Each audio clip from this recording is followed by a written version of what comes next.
Owerri, Nigeria, a story of resilience and creativity unfolds. Meet Francis Njoko, a visionary artist whose journey is nothing short of extraordinary. Born into a supportive family, Francis defied financial constraints to pursue his education, initially studying industrial physics. But destiny had other plans.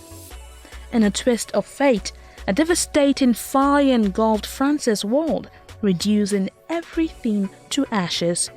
Yet, amidst the rubble, a beacon of hope emerged, his beloved sketchbook, the sole survivor of the inferno. From this trial by fire, Francis found his true calling. Fueled by passion and determination, he founded Frankie Fire, a fashion brand that symbolized his phoenix-like rebirth from adversity. But Francis' ambitions didn't stop there.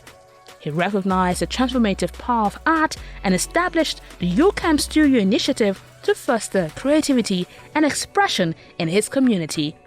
Driven by a desire to preserve African craftsmanship, Francis launched Ukraft, an innovative e-commerce platform showcasing the continent's rich artistic heritage.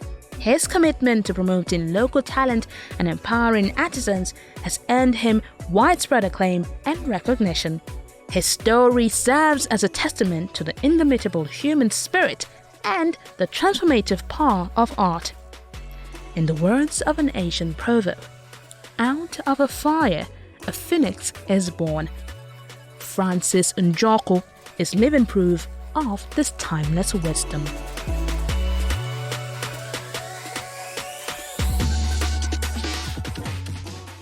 I'm a visual artist. I love to say that. I love to say that a lot. I'm a visual artist. And I found that Ukraft Limited, the product ukraftstore.com. We are an e-commerce store that leverages on African crafts. We sell, we promote, we distribute African crafts on a global stage. And we are also trying to promote sustainable living. That is what Ukraft does. All right, first of all, I've always been a creative kid. I've always been a very creative kid, though my parents don't know. Every Nigerian parents don't want they want their children to be successful, and creative art is not like a mainstream of success here in Nigeria. So I went into the sciences. I've always been an artist. Started off with fashion illustration, to clothing designing, to murals and art. Just basically what every visual artist does. So Ukraft came after we started Ucamp, and as a result of Ucamp Studio, which started as an incident that happened to me. I encountered a fire incident that pointed me to you have to really go into your art practices, and I took it off from there. We started Ucamp Studio Initiative, where we did a lot of projects like Good for Good, E+ project. We tried to sensitize people on the importance of art. Now, I discovered something, that a lot of people who actually love art but can't identify with it directly because of its lack of functionality to them. Okay, and what could bring that functionality? That functionality could only come when you have crafts, right? When you have the simple items that we use around us on a daily basis. So I discovered the challenges of these crafters and people who practice, who are still doing the creative practices of making crafts. And the challenges is getting their works out there, getting their works to people who need them, people who actually are willing to part ways with their money, right? And we started thinking of how do we get to do this. I realized that my grandmother already does this. She's already a crafts dealer. She was already a craft dealer. How do I get to do what she has already been doing, differently? So we thought of Ukraft, and Ukraft is already 1 year old. By April this year, we're already 1 year old, and And so far, we have been able to get into the business proper, selling of African crafts, building our e-commerce sites, liaising with creative crafters, collaborating with them, partnering with a lot of creative crafting organizations, companies that buying into what we are trying to do. Just beyond selling of the African craft, but also promoting sustainable living for these crafters and sustainable living within our homes and living spaces. All right, I would first of all say the challenge is not necessarily finance, which is what every business actually needs to scale. We have a challenge with getting the right skill sets, the right set of people, the right resources, human resource to be able to reach out to more of our crafters to come on board, because we need these crafters to sign up with us. We need these crafters to come on board and for us to reach the global market, for us to get their crafts to people who get them and patronize African crafts. We're still in a work in progress. Just 1 year. Ukraft was 1 year on the 16th of April. However, we have about 400 contacts, 400 direct contacts to crafters, a hub of about 400 crafters. We have about 40 craft partners, craft company and partners ranging from the textile crafts to the wood crafts to metal crafts, the gemstones, and so on and so forth. We also have a solid structure, created a solid structure that I bet will be able to hold a dedicated team if we get them together. We also we're looking at a very good e-commerce platform that will be competing with a lot of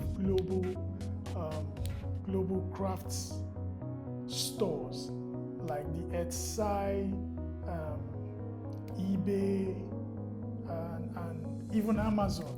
So we are really working and trying as much as possible to get our products out in the market as soon as possible for the entire crafting market to get along with.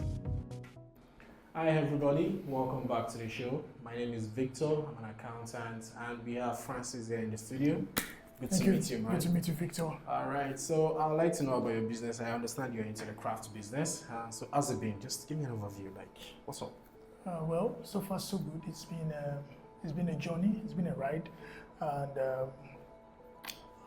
we're going to get there. It's something that we learn through the process at entrepreneurship.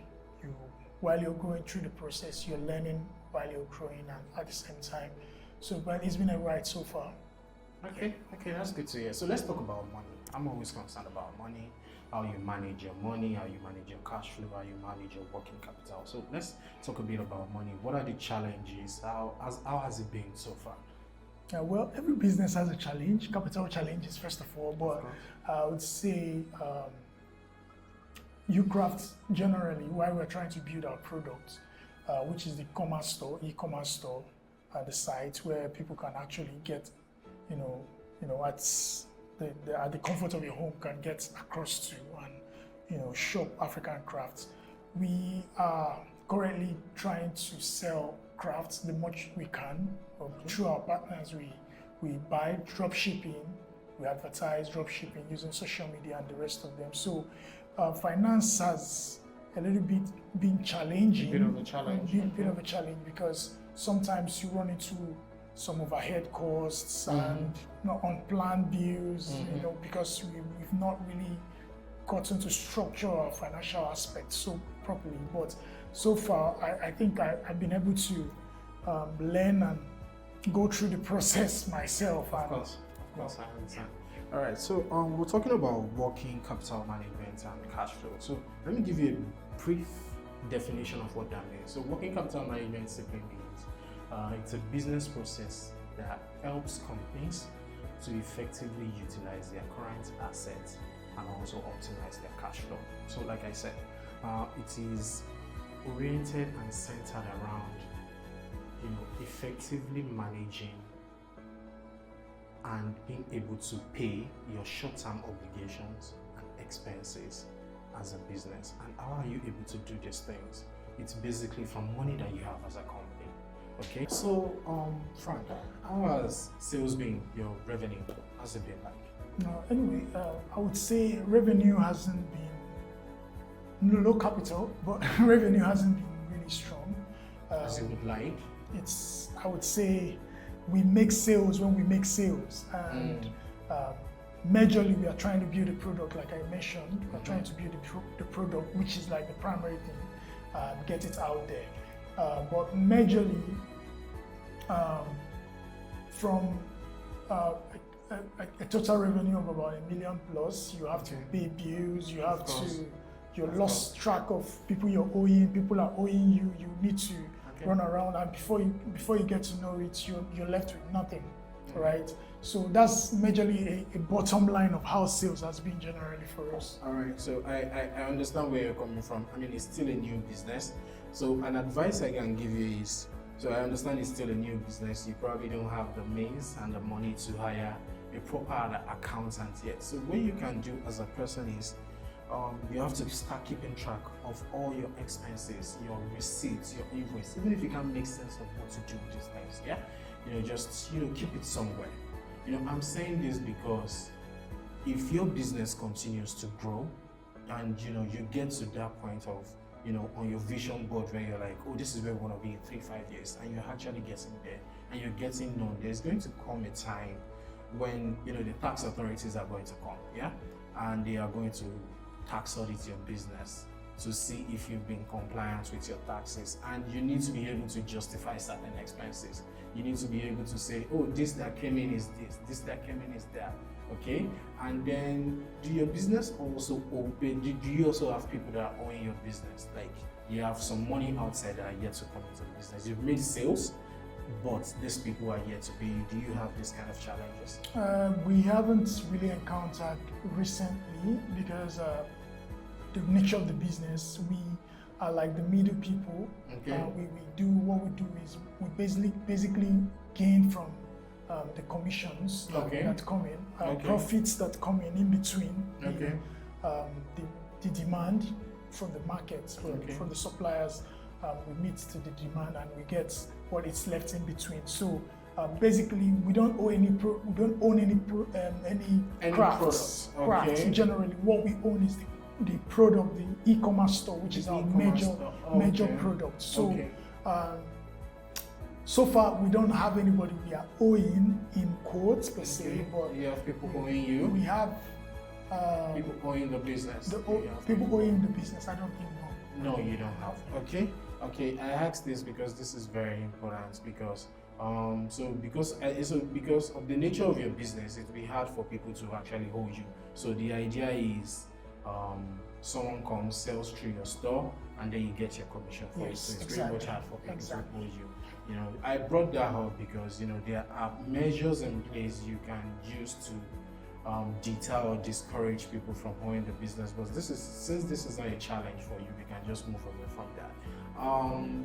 Apart from sales, as a business at the moment, have you considered getting some sort of loan or some sort of investment to push your business to the point where it grows and it becomes more sustainable? Has that been an option for you? Yeah, we considered that earlier, and when we tried to go through business development strategies and analysis, we discovered that I think it's not the best time to jump into collecting loan, that if we can actually bootstrap on ourselves, to get ourselves to a certain level of the foundation stage, which we are in now, get the product into the market, get people subscribed into the product, as much crafters as possible, get our data beefed up, we can now launch into getting investors. That is exactly what we'll be looking at from the next stage of our growth, where we'll be getting investors to see what we are doing so far and get to invest in the business, because the business is not only it goes beyond just making money. Of course. It's about making impact as well. So we're not just looking at the investors now. We are still open to having investments, stakes into the company, but at the same time, we're really careful about that for now. All right, so I understand where you're coming from. So if in the future the idea is to have investors come into the business, one of the things they're going to look at are your numbers. And you can't have numbers without keeping proper records. So to the best of your ability, even if you can't hire an accountant for now, as a business, you need to start keeping proper records, because what they are going to do is they need to look at your top line. Your top line is the revenue, your sales, and they're going to look at your bottom line. Your bottom line is the profit and the loss the business has made or incurred, throughout, the period, throughout the year. So these are figures they are going to look at, and they're not just going to look at it. They're going to see that, have you been doing business diligently? They're going to see, are there places where you could be exposed in the future? Do you have tax obligations that you've not paid? These are things you really need to look at, from as the owner, as an entrepreneur, because I promise you, government is always trying to, get their own money, and it is very important that, your tax liabilities, your tax obligations, that you're paying them on a regular basis, because failure to probably file some things or failure to probably even remit some taxes, it comes with interest and penalties. And your investors, your potential investors in the future, they're going to look at all of these things. And when they're doing their due diligence, it might impact on them investing in your business or not. I don't know if you get what I'm trying to say. All right, so I have another question. Can you give me an overview of what your expenses are like? Okay, what you usually incur on expenses, maybe like on a line by line item. So expenses in a business could be office supplies. It could be, for a business like this, it could be lighting, it could be electricity, it could be maybe purchase of a diesel. It could be, it could be a lot of things. So for your business, what are your expenses like, and how do you go about, spending and, When we started last year, we had a major expense, which was storage. Okay. For storage. So you have to pay for storage? I paid for storage. Okay. Logistics. Okay. Like how to move, from point A to point B. Point B. Yeah. Then, which every business actually does. Data management, subscribing to the internet, cell phones and all that. So these calls, you have to make calls, you have to subscribe to the internet on a regular basis to push the market and all that. So these are like the major expenses we look at. So but moving down to Lagos, I moved down to Lagos December. Okay. So I moved down to Lagos here. December last year, correct? Yeah, I got a space where I'm using, in case I get inventories, I just get to put them there, wait till I move them out. The only challenge concerning this has just been logistics, which is like, for now, which is what we're trying to look into ways to sort out and also. Okay, so let's talk a bit about the logistics. So when you say challenge, is it like challenge in paying these people that moves these things for you, or challenge? Can you explain better, please? Now, logistics including packaging, handling, and the rest of them. We've not really done a good work on our packaging. We're trying to.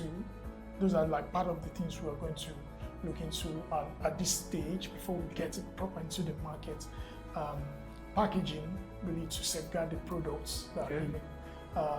Another thing that pretty good challenge is keeping a stable logistics price. For example, Mr. A calls from away that he wants a rattan basket or a laundry basket, raffia laundry basket, and we get it for 25,000 naira in the market, and we send it to him, you know, and you get to realize that if we don't have a proper logistics management, sometimes it costs as much as 10 to 15 to 20,000 naira to get it to him. Almost the price of getting the product. But if there's a proper logistics management, we will cut down to the price of subscription, and you see that the logistics handles it better alongside the packaging and other things that we're looking at. So it's all things in process, like I told you, and there are things we're really looking at and considering to get help and get management from. All right, so let me just give you a little bit of advice, you know, regarding some of these expenses. So number one of the things you need to do is drive your business to a point where you are making constant revenue. Okay, when you're making constant revenue and you're doing constant businesses, you know, there is more inflow of cash, obviously. So how that helps is it can then give you leverage to be able to negotiate with people, like your logistics people, like the people that have to do your packaging for you. So one of the things you need to look into is to defer some of your payments. Okay, so I'm going to pay you 10,000 naira this month, but you know, there's something else 10,000 naira can do for me, and I'm doing so much business with you. Can you allow me just pay you in the next maybe 2 months or something? You know, these are things you really need to start looking at. Like, fine, you are. So let me give you an example. There was a point in my former company, we discovered that there was a business that we hold a certain amount for internet. We just discovered, oh, between so and so period, we didn't pay for internet, and they made us. So we did our checks and we realized that, oh, we hold these people truly, and we had the money to be able to pay them like outrightly. But what we did was, you know what, we negotiated with them. Can we pay you over the next 4 or 5 months? Fractions. Yes, instrumentally. We had the money, and we were like, can we pay you instrumentally? And they were like, okay, fine, we're fine with it. And it was like, okay, good. So what did we do? We broke it down, sent them an email, they agreed to it, and then we started paying instrumentally.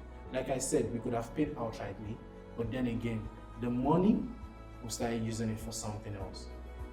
Probably something that will help you generate more money. More money to the business, do you understand? So these are things you need to start looking at. These are things you need to start looking at, you know, in the future for your business, okay? There's an approach we are trying to bank into, or I'm trying to use on getting the products ready. Okay. Similar approach to what you just said. I'll be asking as a question if that is okay as well. Getting the programmers, we don't have a team doing these things, so sometimes we outsource this stuff to some other people, and it could be very expensive. So getting them in terms, when we are selling, while we are selling, you could use codes to get your payments for yourself. I don't know whether it works well for an e-commerce, but this is just a question, so you could advise better on this. All right. So I understand what you're trying to say, and I also like to add something else. As a business person, you shouldn't be limited to just one supplier or just one person that does things for you. You should have like an array of options. So you probably are paying for water for the business. Someone that supplies you water, you should have different options, such that at the end of the day, you're able to bargain. No, not just run out of water, you're able to bargain for a better price. So Mr. A could charge you 50 naira. At the end of the day, if you discover that if you go outside more, you could get someone else to give you at 45 naira for the same water.